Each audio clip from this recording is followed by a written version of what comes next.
In this video, I'd like to discuss some of the problems that you may run into when using area lights with 3D Studio Max. One of the problems that I see on forums, and I get emails a lot about this issue, is that basically the email or the problem on the forum will say that photometric lights do not work with the mental ray sun and sky or with the exposure control, and that's just simply not true. There's a couple of things to consider when you're working with an exterior scene like this and you want to add some varying intensity light sources. As you can see, what I have here, a very basic scene. There's a couple of large exterior lights, and there's a daylight system. It's probably set for something that you would see on a clear day, 2 or 3 o'clock in the afternoon.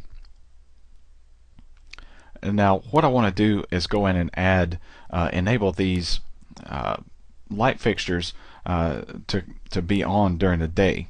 And what I'll do is just go in and add some photometric lights here. So I'll just add a free light for now.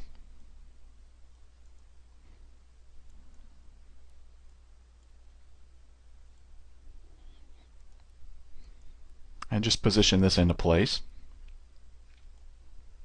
I'm going to place this under, I'm not going to put it inside this light fixture. It's going to be under the light fixture.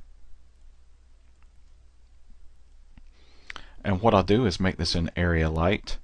Let's use, make this a cylindrical area light. I'm just going to rotate that like so.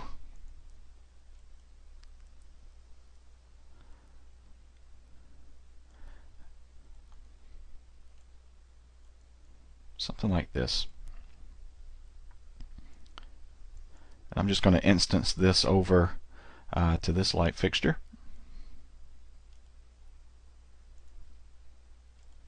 As well as to the ones behind it here. And I just, to instance this, what I did was I hold the shift button down and then drag with my left mouse button to get this clone option dialog to come up.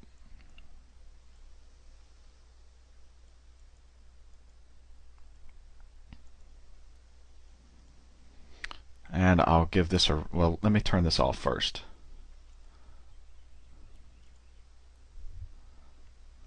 And give this a render so that we'll have a base without those light fixtures to see what we have. Okay, so there's the base render. Now what I'll do is come in and turn these lights, these photometric lights, on. And since they're instances, they all work in the same way. So when I enable one, they all are enabled, or disable one, they're all disabled. Render that. And as you can see, there's not a real change in the actual lighting of the scene. Sure, we have some illumination here right against the glass, or this light fixture, but really down here on the surface of this area, there's not a real contribution of that light source, even though these lights are really fairly intense at 1500 candela. Now the reason for that is, of course, exposure control and the time of day this is. These lights, even though they're 1500 candela, they can't compete with the energy of the sun.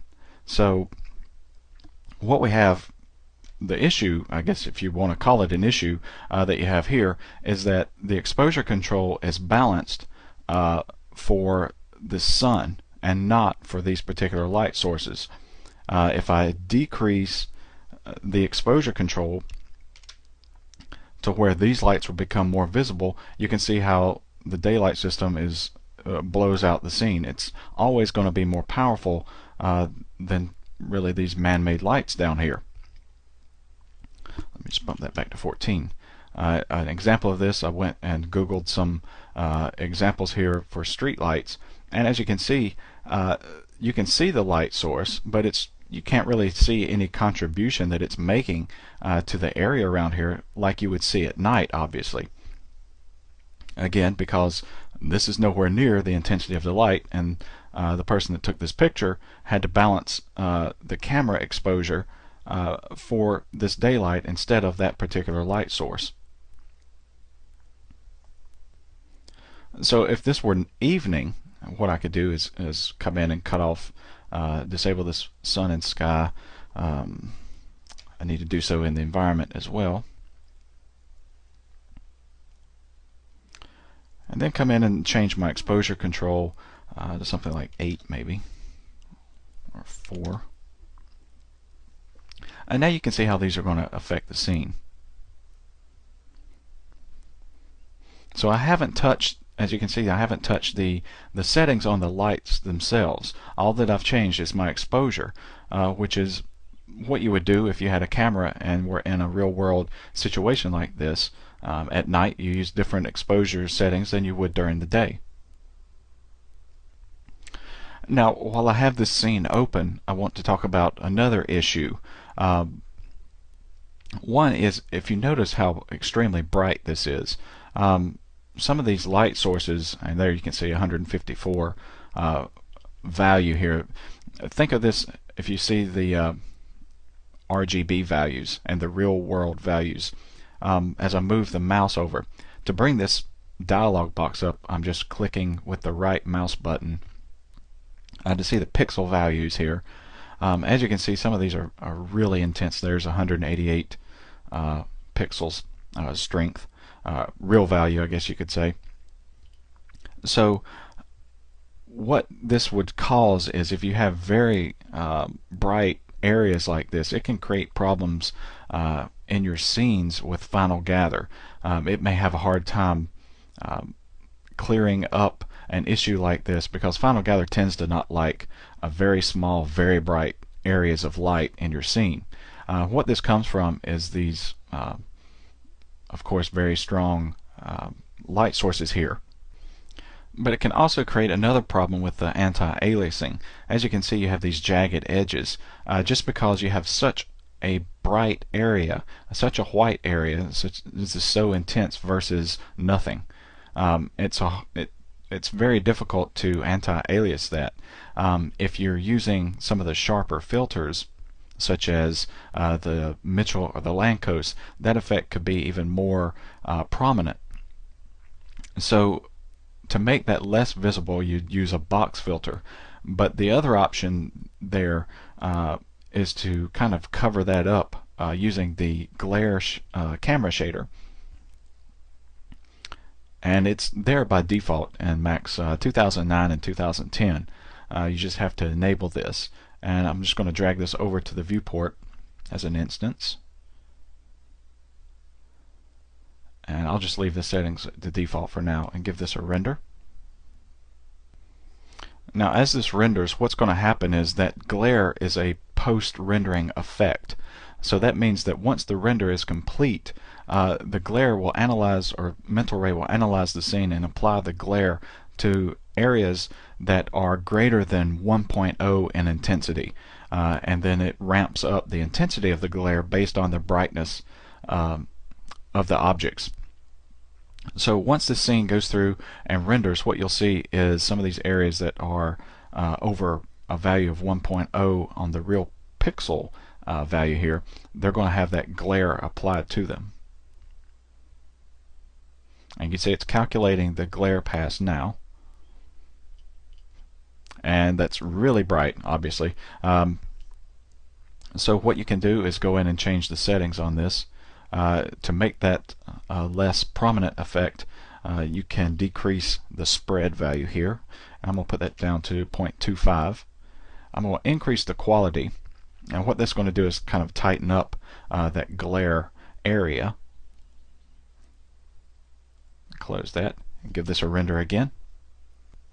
And so now you can see how that smooths out. That glare will actually mask over that that problem and help it alias better, because that's a post effect. So that's a kind of a trick to getting rid of those hard edges, and that would be actually kind of correct looking, maybe not that strong, but if you took a picture of something that bright, you would have kind of a glow or haze around it anyway. So that's one workaround for those sharp edges if you see that around your very bright objects.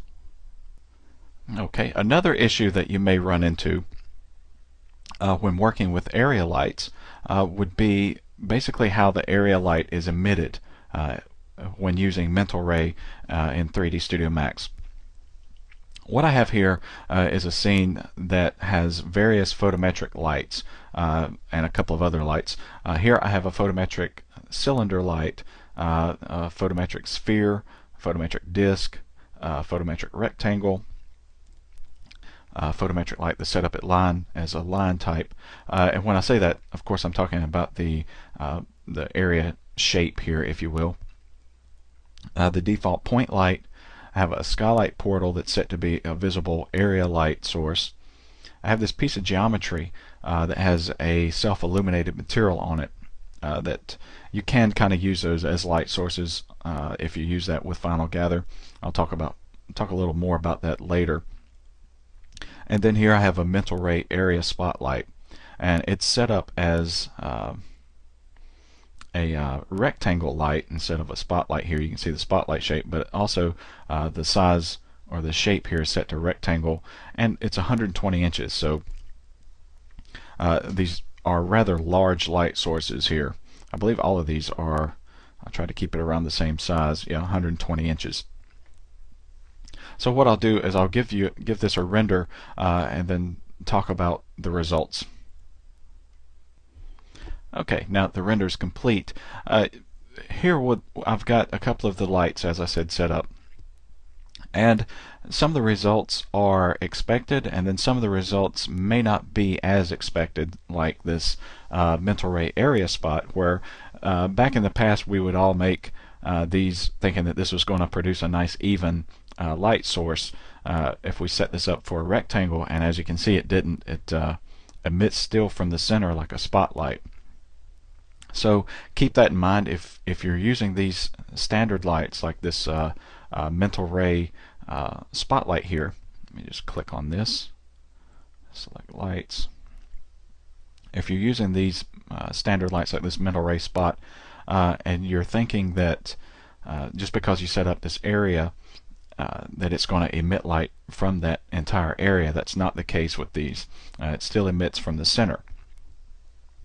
Another similar issue is with the rectangular photometric light. As you can see, it's also 120 inches long, but it's obviously brighter here than it is over here.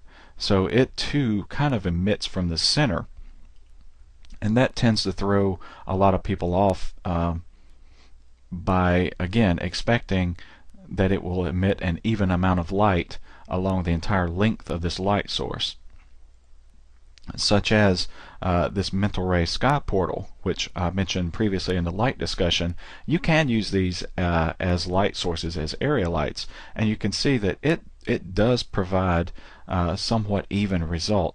It's still just slightly brighter here in the center, so I believe it's calculating from the center as well, but it's not as strong as what happens with this photometric light source. The other light sources here are fairly predictable. The point light obviously is going to emit from the center, or a point. This line is pretty evenly distributed as far as the light intensity along the length of that line. For the disc, obviously it's going to look kind of like a point. The sphere looks pretty good. The cylinder looks pretty good. If you notice this glowing object here, or this piece of geometry that I have this self-illuminated material applied to, did not produce any light. The reason for that is that there's no global illumination or Final Gather in this scene. So you have to have Final Gather enabled, as well as depending on what type of glow that you're using. Here I used just a self-illuminated Arc and Design material. You can see I'm using 1500 units here, and I have it set up to illuminate the scene when Final Gather is enabled, which means that once I enable Final Gather, that object will emit light into the scene. The reason for showing you that is that these self-illuminated materials like this are not a replacement for actual light sources. As you can see, this does not emit straight direct light like you would get with a light source. This will also not emit global illumination photons or caustic photons like a regular light source. These self-illuminated materials, they can be used to provide some illumination in the scene, but generally speaking, they should probably be used to create a self-illuminated object that represents a light. For example, if I had a light fixture and I wanted to put a light bulb inside of it, I would put this self-illuminated material on the light bulb itself, and then a regular light, use a regular light source for the actual light creation. But what I'll do, I'll just go in and enable Final Gather here and give this a render. Okay, now that render is complete, you can see now that I have light emitting from this piece of geometry. However, you can also see the quality of this light versus the quality of the more traditional light sources here in this scene. To clear this up, I would have to start increasing the Final Gather settings, which naturally will increase my render times as well. So that's another drawback to trying to use self-illuminated geometry to light your scenes. Again, it's okay for secondary illumination or representation of actual light sources, visual representation of a light source, but I wouldn't recommend using it to solely light your scenes. I'd use a combination of this plus regular light sources, or just strictly regular light sources. Now, is this technically a problem that this rectangular light emits from the center? It may be. I'm not going to say that it's a technical issue, because it's not my place to say. I'm not that experienced with the calculations and everything that goes on behind the scenes with that. What I will say is that normally your light sources aren't going to be 10 foot long like this and narrow.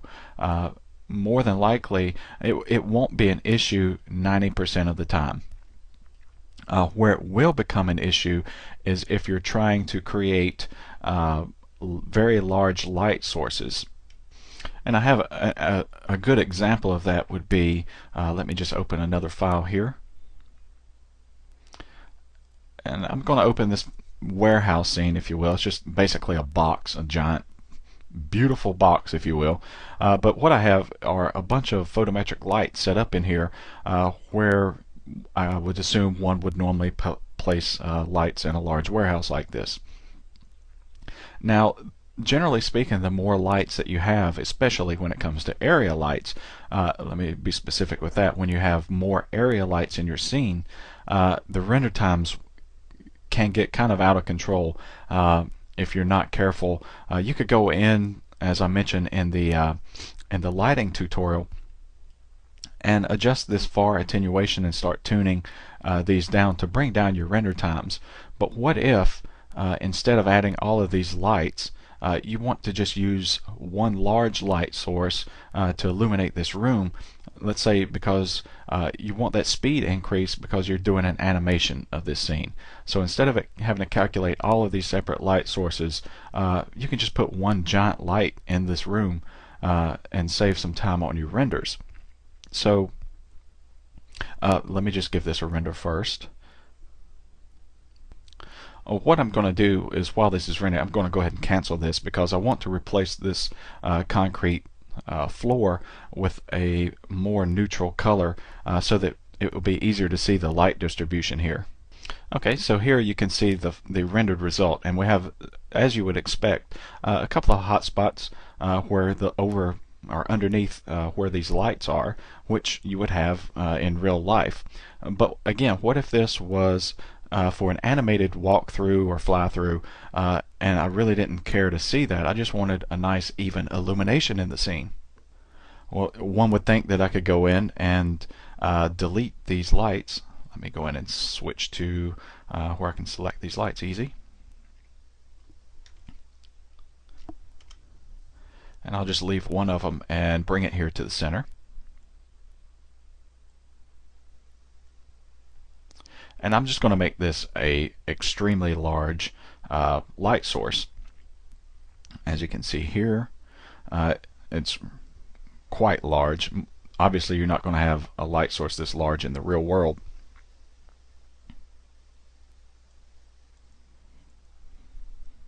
But again, for the sake of speed, let's just say I want to try and use this to simulate a bunch of lights instead of actually having a bunch of lights.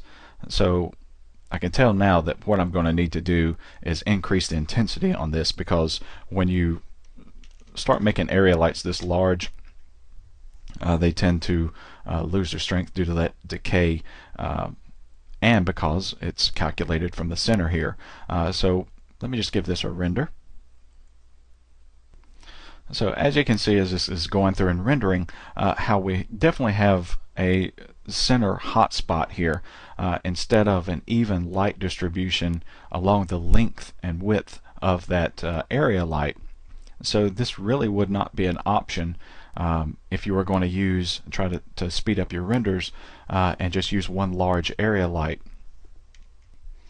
So unfortunately, that's a pretty big drawback of that. If you're trying to do an incorrect simulation, I guess you could call it, where you're simulating a very large light source. Those photometric lights are more geared towards real-world scales than something like this.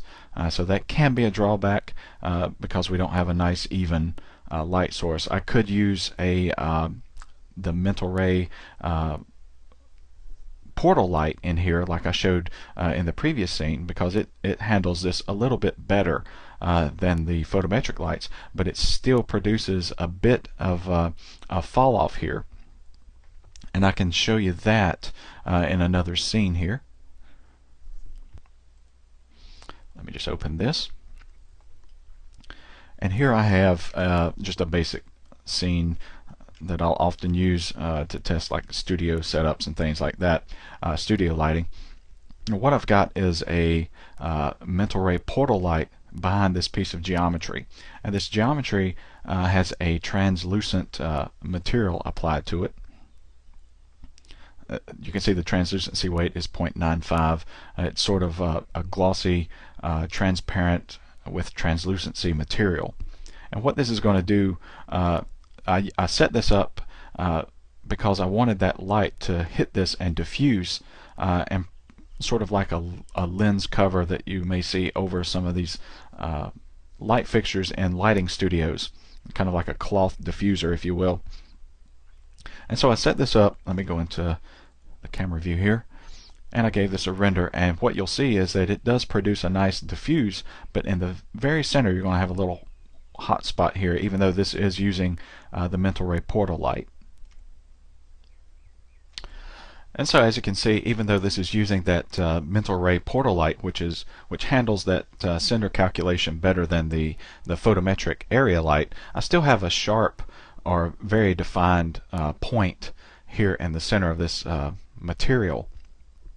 And now there are workarounds, thankfully, to most of this stuff.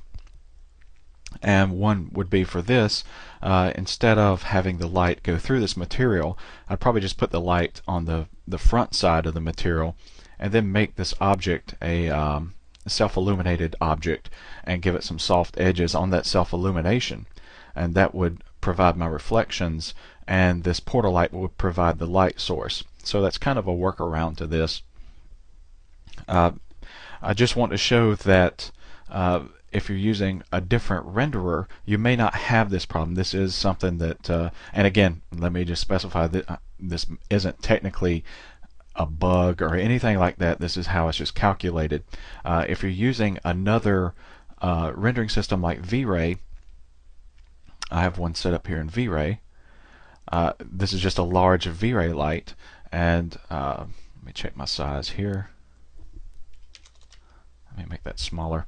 Let me just give this a render, and it produces a more even amount of light on its light sources than on the photometric light. So I just want to show that it's specific to those photometric lights, the way that they're calculated, it seems.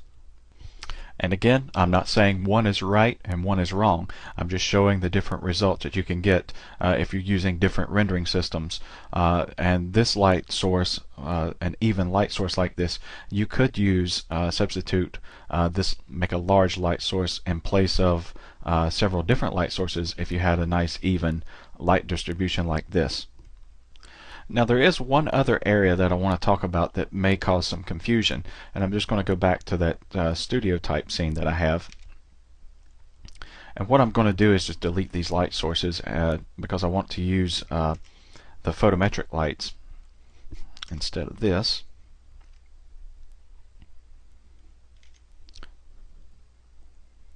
And I'm just going to add in a couple of quick objects here to go along with this, just a couple of spheres. Something like so, and just drag these into place. Like so, and then I'm just going to apply a, let me up the samples on there, or the segments, to make those smoother. And I'll just put a A&D Arc and Design material on these. Maybe have these blue. Something like so. And I want to put a light source here in the scene. I'm going to use a photometric light. I'll just put a free light in.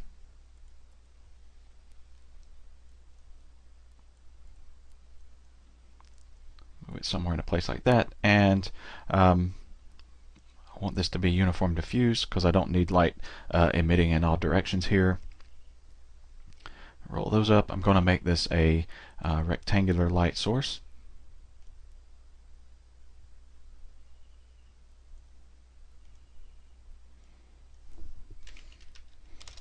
Something like that.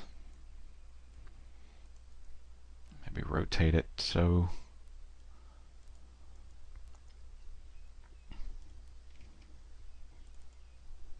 Let's switch back to my camera view. Let me just modify this camera a bit. So what I have on these objects are reflective materials. These are Arc and Design materials, and they're both reflective, non-glossy reflections, meaning they have sharp reflections. And 1500 candela may be a bit too strong here. Let me just check in the viewport and modify my exposure.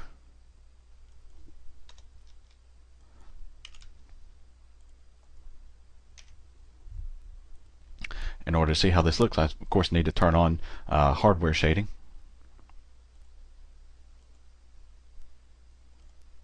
Okay. So one, you can see an obvious color difference here.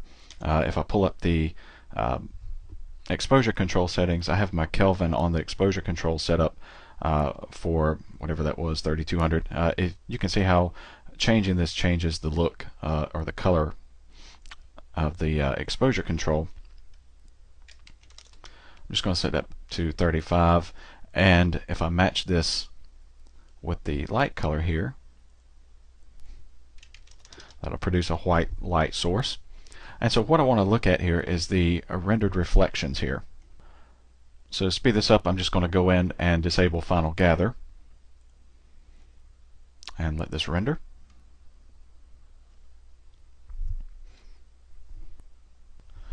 And so what you see here, we have reflections of this light source, but if you notice, I did not make that light source visible to the scene. You can see it's in the scene and we're getting those reflections of it, but I have not enabled this light shape visible in rendering. So if I render from this view, you can see that the light source is not visible, but yet it's showing a reflection of a light source here on the reflective objects. What that is the specular reflection of that light source. If I go in and I disable specular reflections here in the Advanced Effects rollout, that will remove that specular reflection of that light source from the objects here, as you can see. But now, what if instead of doing that, what if I just make this light visible in the renderer? as you can see, the light source is now visible in the renderer. However, and we do have the visual representation of this light, but if you notice, it's not a crisp reflection. It looks almost like these materials are glossy. The materials are not glossy, meaning I should have sharp reflections instead of these diffuse glossy reflections. So it's not a material issue. What's happening is it's still looking at, even though that's a visible light source, it's still looking at that specular component. If I make a copy of this, let me just put this in the RAM player, and we'll compare the result once I disable specular, but I leave that light shape visible and rendering. So we're still going to have this, but by disabling the specular, now the scene will actually reflect this visible light source instead of reflecting that specular highlight.